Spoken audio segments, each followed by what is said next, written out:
तो जो जिम्मेदारी सरकार की थी, सरकार उससे हमेशा बचती रही, भागती रही, और इसलिए अब लोगों के मन में यह है कि अब एक ऐसी सरकार लानी है जो अपनी जिम्मेदारी को पूरी ताकत से निभाए और हमें मूलभूत सुविधाएं उपलब्ध करा सके। सरकारी स्कूलों की इतनी शानदार व्यवस्था दिल्ली के अंदर कर दी। 4400 सीट हैं स्कूल ऑफ एक्सीलेंस में दिल्ली के अंदर।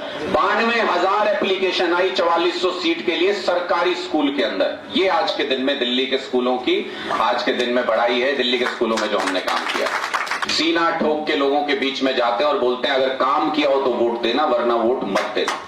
हरियाणा के लोगों का मन पिछले चुनाव में ही उतर गया था। मैं आपको उदाहरण के साथ बताऊंगा, मेरी बात गलत लगे तो बताना। पिछले चुनाव में बीजेपी को कितनी सीट मिली थी?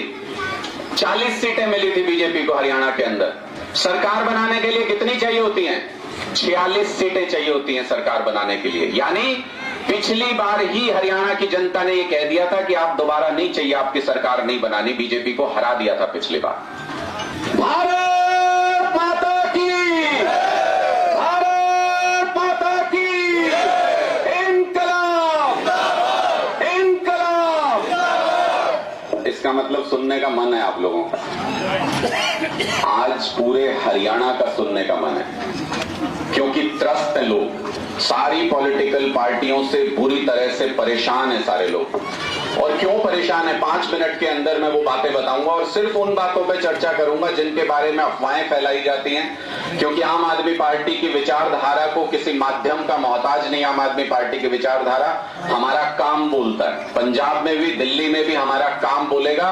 हम पहली और आखिरी ऐसी पार्टी है हिंदुस्तान में शायद जो अपने काम के नाम पे वोट मांगते हैं। इसलिए काम गिनवाने की जरूरत नहीं है। लेकिन जो अफवाहें फैलाई जाती हैं आम आदमी पार्टी के बारे में, उनसे सावधान रहने की बहुत जरूरत है। क्योंकि हम क्या करते हैं, आज तक हरियाणा में क्या करते आए हैं? कभी जात पात के नाम पे वोट दे देते हैं, कभी चौधर के नाम पे वोट दे देते हैं, भाई इलाके की चौधर आ जाएगी। कभी ऊंच नीच के नाम पे वोट दे देते हैं, और उससे भी बुरी बात कभी कभी धर्म के नाम पे भी बहक जाते हैं। इसलिए जब हम काम कराने जाते हैं, जब बोलते हैं भाई बिजली दे दो, पानी दे दो, सड़क बनवा दो, तो नेता कहते हैं हाँ क्या जरूरत है तुम्हारा काम करने की। जब टाइम आएगा चुनाव का तो तुमको हम फिर वही जात पात धर्म समझाएंगे, तुम फिर हमें वोट दे दोगे। इसलिए अब समय बदल रहा है, लोगों के विचार बदल रहे हैं। लोगों के विचार में धीरे धीरे ये बात आ रही है कि आजादी के बाद 75 साल तक मूर्ख बनाया गया जनता को। उनको जो सुविधाएं आजादी के तुरंत बाद मिल जानी चाहिए थी, वो 75 साल में भी नहीं मिल पाई। कभी आपने सोचा है, शहीद भगत सिंह के अनुयायी हैं हम लोग, उनकी फोटो लगा के रखते हैं, उनके सिद्धांतों पे चलते हैं, बाबा साहब अंबेडकर के सिद्धांतों पे चलते हैं। कभी आपने सोचा है कि शहीद भगत सिंह जी जैसे शहीद जितने भी थे आजादी से पहले, क्या रहा होगा उनके मन में जब फांसी का फंदा चूमते थे? कभी ऐसे अकेले बैठ के सोचा हो? क्योंकि मैं तो सोचता हूं कई बार, ऐसा क्या होगा कि आदमी ये सोचे कि मेरी जान कीमती नहीं है, इससे ज्यादा महत्वपूर्ण कुछ है। ऐसी एक भावना होती है। जब वो लोग शहीद हुए होंगे तो उन्होंने ये सोचा होगा कि ये जो अंग्रेज हम पे राज करते हैं, इनके बच्चे इतनी अच्छी शिक्षा पाते हैं, इतने अच्छे कपड़े पहनते हैं, इतनी अच्छी सुविधाएं लेते हैं, अगर मेरा देश आजाद हो गया तो शायद हमारी आने वाली पीढ़ियां भी ये सारी सुविधाएं मिल सकेंगी उनको। ये अच्छी शिक्षा, अच्छा स्वास्थ्य सुविधाएं, अच्छे कपड़े, अच्छा रहन सहन मिल सकेगा। ये सोच करके जितने भी शहीदों ने कुर्बानी दी आजादी के लिए, ये सोच के दी थी। लेकिन 75 साल बीत गए, मिल गया क्या? आपके भी गांव में स्कूल होगा, अस्पताल होगा, मुझे तो ये पता है, और बहुत सारे गांव में यही स्थिति, आपके यहाँ भी यही स्थिति है। आप खुद पैसा इकट्ठा कर करके इन सर्विसेज को चला रहे हो किसी तरीके से। ये स्टेडियम बना दिया, मान लो सरकार बना के थोड़ी याद करती है, चलाने का जिम्मा आप लोगों पे छोड़ रखा होगा। मैं निश्चित तौर पे कह सकता हूँ, अगर ठीक कर सकता है कोई गांव में, अगर कोई भी हो तो ये आपने ही बनाया। ये और बड़ी बात है कि ये आपने ही बनाया और आप ही चला रहे हो इसको। तो जो जिम्मेदारी सरकार की थी, सरकार उससे हमेशा बचती रही, भागती रही, और इसलिए अब लोगों के मन में यह है कि अब एक ऐसी सरकार लानी है जो अपनी जिम्मेदारी को पूरी ताकत से निभाए और हमें मूलभूत सुविधाएं उपलब्ध करा सके। हम कोई नई बात तो मांग नहीं रहे, हम तो दिल्ली के अंदर सरकार चला रहे हैं, और ऐसी सरकार चला रहे हैं जिसने 3 चुनाव जीते। तीनों चुनाव में से किसी भी चुनाव में अरविंद केजरीवाल जी ने गिड़गिड़ाते हुए वोट नहीं मांगा जैसे दूसरी पॉलिटिकल पार्टियां मांगती हैं। सीना ठोक के लोगों के बीच में जाते हैं और बोलते हैं अगर काम किया हो तो वोट देना, वरना वोट मत देना। और लोग पहले से ज्यादा वोट देते हैं। हर बार वोट देते हैं। अब बीजेपी ने तरह तरह के शगुफे फैलाने की कोशिश की। पहले सत्येंद्र जैन जी को अंदर डाल दिया, बोले भाई इन्होंने भ्रष्टाचार कर दिया, बहुत बड़ा भ्रष्टाचार कर दिया। अच्छा, ये लोग तो भ्रष्टाचार नहीं कर रहे, फिर भी लोगों को सुविधाएं नहीं दे पा रहे। हमें कहते हैं कि हम भ्रष्टाचार कर रहे हैं, उसके बाद भी सारी सुविधाएं मुफ्त में दे देते हैं दिल्ली में। इनको गणित समझ नहीं आता, क्योंकि हम कहते हैं कि बीजेपी में ज्यादातर लोग क्या हैं, ठीक से पढ़े लिखे नहीं है। अनपढ़ होना कोई गुनाह नहीं है, लेकिन अगर कोई मजबूरी में अनपढ़ रहा हो, जिसको सुविधाएं नहीं मिल पाई, उसी की तो लड़ाई लड़ रहे हैं कि एक भी शख्स अनपढ़ नहीं रहना चाहिए पूरे हिंदुस्तान के अंदर। एक भी बच्चे को ऐसा ना हो कि अच्छी शिक्षा नहीं मिलती। आज के दिन में दिल्ली के अंदर प्राइवेट स्कूलों के जो मालिक हैं, बहुत से लोगों को मैं जानता हूं, उनके अंदर एक जबरदस्त खौफ पैदा हो गया है कि हमारा ये स्कूल आगे चलेगा कैसे। क्यों? क्योंकि सरकारी स्कूलों की इतनी शानदार व्यवस्था दिल्ली के अंदर कर दी। 4400 सीट हैं स्कूल ऑफ एक्सीलेंस में दिल्ली के अंदर। 92,000 एप्लीकेशन आई 4400 सीट के लिए सरकारी स्कूल के अंदर। ये आज के दिन में दिल्ली के स्कूलों की आज के दिन में बढ़ाई है, दिल्ली के स्कूलों में जो हमने काम किया। 4400 सीटों के लिए 92,000, मतलब ऐसा कंपटीशन हो रहा है जैसे आईआईटी के लिए। पहले प्राइवेट स्कूलों में, बड़े बड़े इंस्टीट्यूशन में एडमिशन के लिए सिफारिशें आती थी, आजकल हमारे पास सिफारिशें आती हैं जी सरकारी स्कूल में एडमिशन करा दो। ये वो भारत है जो हम बनाना चाहते हैं। ऐसी सूरत हम दिल्ली में नहीं, पंजाब में भी लाना चाहते हैं, हरियाणा में भी लाना चाहते हैं, पूरे हिंदुस्तान में लाना चाहते हैं। और इसीलिए भारतीय जनता पार्टी के सबसे ज्यादा पेट में दर्द अगर किसी पार्टी की वजह से है तो वो आम आदमी पार्टी है, सबसे ज्यादा। टीवी तो आप सारे देखते होंगे, टीवी। मंत्री बहुत हैं, सरकारें बहुत हैं, नेता बहुत हैं। क्यों पीछे पड़े हमारे ही नेताओं के? क्यों पीछे पड़े हमारे ही नेताओं के?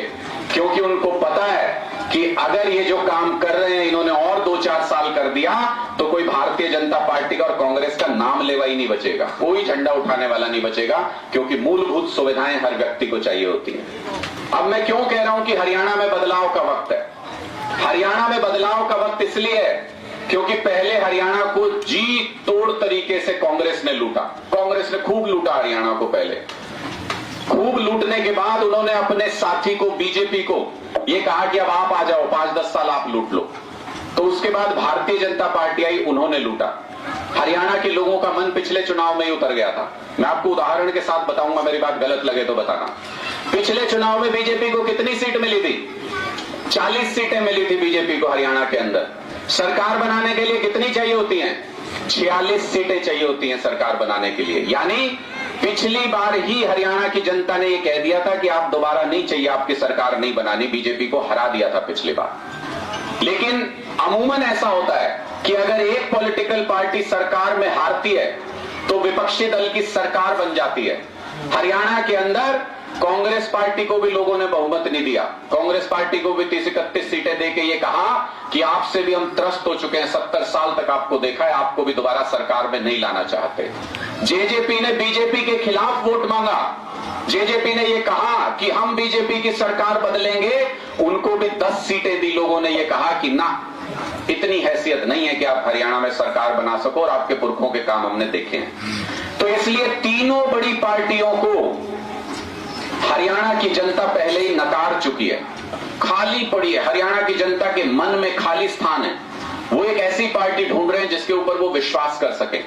और मुझे लगता है कि जिस तरीके से दिल्ली और पंजाब में काम हो रहे हैं, जहां हम गांव में जाते हैं, हमारे जाने से पहले, मेरे बताने से पहले गांव के लोग आके ये बताते हैं कि आपकी सरकार जो काम कर रही है उसमें कोई दो राय नहीं कि 2024 में हरियाणा में पूर्ण बहुमत की सरकार बनेगी आम आदमी पार्टी। जब हमारे मुख्यमंत्री, ये बारिश हो गई, सबकी फसलें खराब हो गई दूर दूर, तो पूरे हरियाणा में लगभग 6-7 लाख किसानों की फसलें खराब हुई हैं। जब हमारे मुख्यमंत्री हेलीकॉप्टर में बैठ के फसलों का जायजा ले रहे थे, आज तक सुना है आपने? मैंने तो 15 साल पत्रकारिता भी कर ली। ये तो मैंने सुना था कि अगर बाढ़ आ जाए तो जाने का रास्ता नहीं होता, इसलिए हेलीकॉप्टर से ऊपर से मुआयना करते हैं कि कितना डूब गए। लेकिन आज तक मैंने ये नहीं सुना कि हेलीकॉप्टर में बैठ के और आप ये जायजा कर सकते हो कि खेत में फसल कितनी बर्बाद हो गई। ये हमारा पहला मुख्यमंत्री जिसको ना सिर पता खेती का, ना पैर पता, कुछ नहीं पता उसको। तो हेलीकॉप्टर में बैठ के उन्होंने निर्णय ले लिया कि हम ठीक है जी, लग रहा है मुआवजा लेंगे। एक हेलीकॉप्टर की राइड हो गई और आके नीचे कह दिया कि ठीक है, लग रहा है मुआवजा देंगे। कब देंगे भाई? ये नहीं बताया कब। बोले मई में देंगे। मई में देंगे, फसल आनी थी अभी, मुआवजा देंगे ये मई में जाके। गिरदावरी अभी तक पूरी नहीं हुई, पोर्टल खेल रहे हैं, कुछ पता नहीं है क्या देंगे, कितना देंगे, किसको कैसे देंगे। पंजाब के अंदर भगवंत मान जी खेत के अंदर गए, किसानों का दर्द समझा, नुकसान का जायजा लिया और वहीं उसी जगह से यह ऐलान किया कि 10 दिन के अंदर अंदर 15,000 रुपए एकड़ के हिसाब से मुआवजा किसानों के खाते में पहुंच जाएगा। गिरदावरी कैसे होगी, क्या होगा, वो सब अफसर जाने। 10 दिन के अंदर अंदर खाते में पैसा पहुंचाने की जिम्मेदारी ली और उसको करके भी दिखाएंगे। अभी 5-7 दिन और बचे हैं, उसके अंदर वहां पे उनके सबके किसानों के खाते में पैसा पहुंच जाएगा। कल की खबर है, हरियाणा में टोल के रेट बढ़ा दिए बहुत सारे, कई जगहों पे। कल की खबर है, पंजाब के अंदर भगवंत मान जी की सरकार आने के बाद 8 टोल बंद कर चुके हैं हम लोग कि बंद करो, ये लूट है, सरासर लूट है। एक्सटेंशन देते रहते हैं, अपने लोगों को ठेका दे रखा है। रोड सरकार बनाती है, सड़क सरकार बनाती है, हाईवे सरकार बनाती है और उसके बाद उसके ऊपर वसूली के लिए टोल टैक्स लगा के प्राइवेट कंपनियों को दे देते हैं कि लूटो खूब सारा और इसमें से हमें भी हिस्सा दे देना। तीसरी बात, ये कहते हैं कि आबकारी में घोटाला कर लिया हमने, कोई शराब में घोटाला कर लिया दिल्ली के अंदर। मैं बार बार ये कहता हूं, मीडिया के सामने भी मैंने ये कहा कि ये शराब घोटाले का मामला नहीं है। आप भी समझो इस चीज को, ये शराब घोटाले का कोई मामला नहीं था दिल्ली में। अगर सीबीआई को, ईडी को शराब घोटाले की जांच करनी हो, हरियाणा में नहीं करेंगे क्या, जहां 24 घंटे ठेके खुलते हैं, 12 घंटे लीगल 12 घंटे इलीगल। हरियाणा के अंदर 24 घंटे ठेके खुलते हैं, जिसका मन करे रात के वक्त निकल के देख लेना, ठेके खुले मिलेंगे, वहां शराब मिलती है।